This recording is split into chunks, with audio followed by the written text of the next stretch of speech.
তখন আমার ভাইয়ের সাথে রেস করতে গিয়ে আমার ভাইকে আমি মেরে ফেলছি, মানে আমার রেসেতেই মারা গেছে, যার কারণে আমি এখন বাইকটা ধরতে একটু ভয় পাই। একটা সময় যে প্রবলেমটা ছিল এখন টোটালি রাস্তায় আমাদের জন্য সবাই খুব ভালো সেফটি দেয়, বিশেষ করে আমাদের যারা বাইকার ভাইয়ারা আছে তারা আমাদেরকে খুবই ভালো একটা সাপোর্ট দেয়। আমরা যে কোনো প্রবলেমে পড়লে সামনে চলে আসতেছে, দেখতেছে যে কী প্রবলেম আছে, এই জিনিসগুলো আগে ছিল না। এশিয়ান সুজুকি নতুন একটি বাইক নিয়েছে, কেমন লাগছে বা কি বলবেন? এটা আসলে এই অনুভূতিটা বলে বোঝানো যাবে না, খুবই ভালো লাগছে। সবচেয়ে ভালো লাগছে ছয়টা বাইক লঞ্চ হয়েছে এবং প্রত্যেকটা কালার দেখে আমি খুব বেশি এক্সাইটেড ছিলাম। এটা দেখার জন্যই আমার আশা, সব কাজ শেষ করে এসেছি, তো খুব ভালো লাগছে, খুব ভালো। কত সময় ধরে বাইক রাইড করছেন? 2021 সাল থেকে, না সরি, আমি অনেক আগে থেকেই করি, 2014 থেকে, বাট মাঝখানে একটু অফ ছিল, এখন 21 থেকে একদম টানা চলছে। আচ্ছা, নারীদের ক্ষেত্রে বাংলাদেশে আসলে বাইক রাইডটা সেভাবে আগে ছিল না, কিন্তু এখন কিছু কিছু দেখা যাচ্ছে। আপনি আপনার জায়গা থেকে নারী বাইকের সাথে কি বলবেন?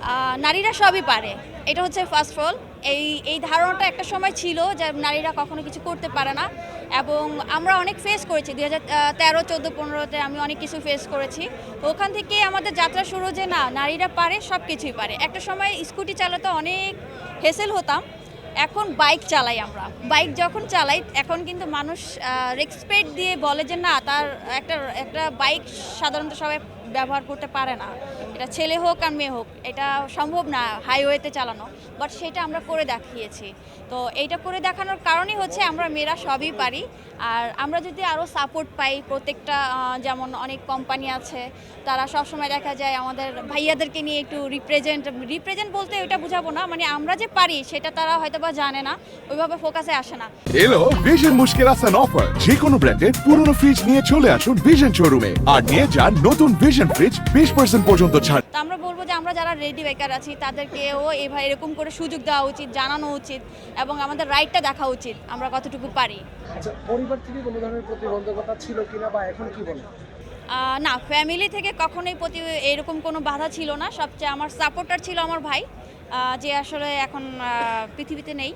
ওরে নিয়েই আমি রাইড শুরু করে, এবং ও আমাকে নিয়ে রেস করতো। তো যেহেতু বলে ফেলেছেন, আমি আসলে এখন স্কুটিতে কনভার্ট হয়েছি। আমি 2013-14-তে চালাতাম, তখন আমার ভাইয়ের সাথে রেস করতে গিয়ে আমার ভাইকে আমি মেরে ফেলছি, মানে আমার রেসেতেই মারা গেছে, যার কারণে আমি এখন বাইকটা ধরতে একটু ভয় পাই। তো তারপরেও করতে হয়, বাধ্যতামূলক, সবার সাথে ঘুরতে গেলে এরকম হয়। তো আমার কোনো বাধা নেই, ফ্যামিলি থেকে খুব অ্যাপ্রিসিয়েট করে, বিকজ হচ্ছে আমার কর্মক্ষেত্র, জবে যাওয়ার জন্য, বিজনেসের জন্য, যে কোনো জায়গার জন্য আমাদের জন্য এটা বেস্ট।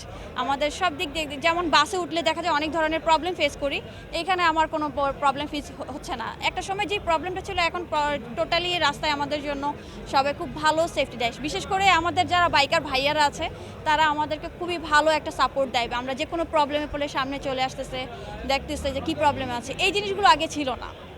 আচ্ছা, যে ভাইয়ের কথা বললেন, যে ভাই আসলে ঘটনাটা যদি একটু বলতেন। ঘটনা হচ্ছে, আমি হচ্ছে রামপুরাতেই থাকি, হাতিঝিলেই থাকি। তো আমরা দুই ভাই বোন একসাথেই এই ছোটোবেলা থেকে এইগুলো নিয়েছিল। তো মালয়েশিয়া থাকতো, তো মাঝে মধ্যে বিজনেসের জন্য যাওয়া হতো ভাইয়ার ওখানে। তো আমরা ওইখানেই আসলে রাইডটা করতে গিয়ে আমারকে বলছিল স্লো করো, তখন আমি খুব একটা বেশি চালাতে পারতাম না, স্লো করতে বলছিল, আমি স্লো করতে পারিনি। তো কন্ট্রোলটা না করে ওর এটা বাড়ি লেগে যায়, ও পড়ে যায়, মাথায় আঘাত পায়। তো অনেক প্রায় 3-4 মাস টমাতে ছিল। তারপর ওখান থেকে আমরা বাংলাদেশে নিয়ে এসেছি। পরে ওর মূল হচ্ছে কিডনিতে এফেক্ট করে ফেলছিল, মানে ফেটে গেছিলো। তো আমরা দিল্লিতে নিয়ে গেছি, অনেক জায়গায় নিয়ে যাওয়ার পরও বাঁচাতে পারিনি। সব মিলিয়ে সবশেষ বলবো, এই যে সুজুকি যে বাইকগুলো, সেগুলো আসলে আগের যে বাইকগুলো 150 সিসি, এগুলোর সাথে আসলে ডিফারেন্টটা কি দেখলেন বা না, ডিফারেন্ট আসলে এখন আমি বলবো ডিফারেন্ট না, আবার একটু ডিফারেন্ট এখন, যেহেতু হাই সিসি আনছে এখন। কিন্তু আগেরগুলো 100-150 সিসি, এগুলো ভালো, খুব র্যান্ডম, খুব ভালো চালানোর জন্য আমি মনে করি। সাধারণত সবাই এটা খুব ইজি ফিল করে। তো এখন যে হায়ার সিসি, এটা আসলে আমাদের জন্য একটু দেখতে হবে যে আসলে কি। তবে আমার মনে হয় ভালো কিছু হবে, খুব আমার বিশ্বাস যে ভালো কিছুই হবে।